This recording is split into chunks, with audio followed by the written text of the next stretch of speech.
Spuzzly, Mr. Information, Makwalan. Chauno taura chese ndinoteerera, nyango ukada chinda kutengera. Pauno ndibata pacho ndinomerera, kutaura chokwadi ini ndakaperera. Madiro anokuita baby, ndiwe waita ndiyo studio. Madiro anokuita baby, ndiwe waita ndiyo studio. Kuzokunyorera kasonge rudo, ndiwe waita ndiyo studio. Madiro anokuita baby, ndiwe waita ndiyo studio.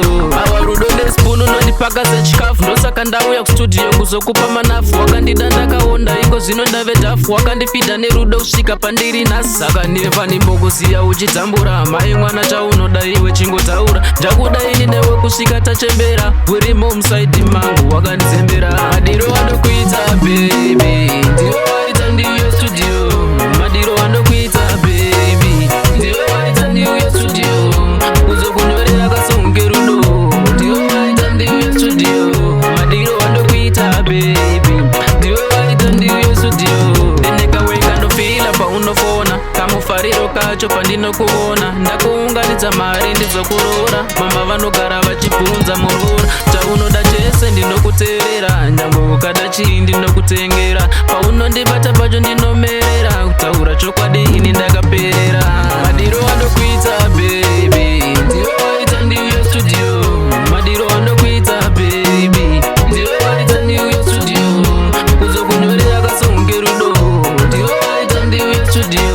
Madiro anokuita baby, ndiwe waita ndiyo studio.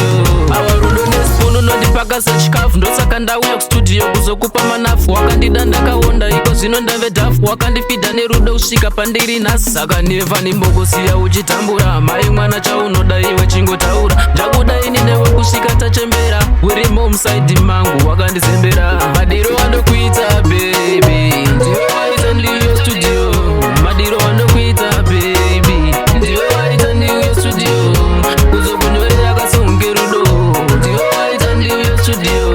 Madiro anokuita baby, ndiwe waita ndiyo studio. Ndinekaweka ndofila paunofona, kamufariro kacho pandinokuona. Ndakuunganidza mari ndizokurora, mama vanogara vachibvunza murora. Chaunoda chese ndinokuteerera, nyange ukada chii ndinokutengera. Paunondibata pacho ndinomerera, kutaura chokwadi ini ndakaperera. Madiro anokuita baby, ndiwe waita ndiyo studio. Madiro anokuita baby, ndiwe waita ndiyo studio. Kuzokunyorera kasonge rudo, ndiwe waita ndiyo studio. Madiro anokuita baby, ndiwe waita ndiyo studio.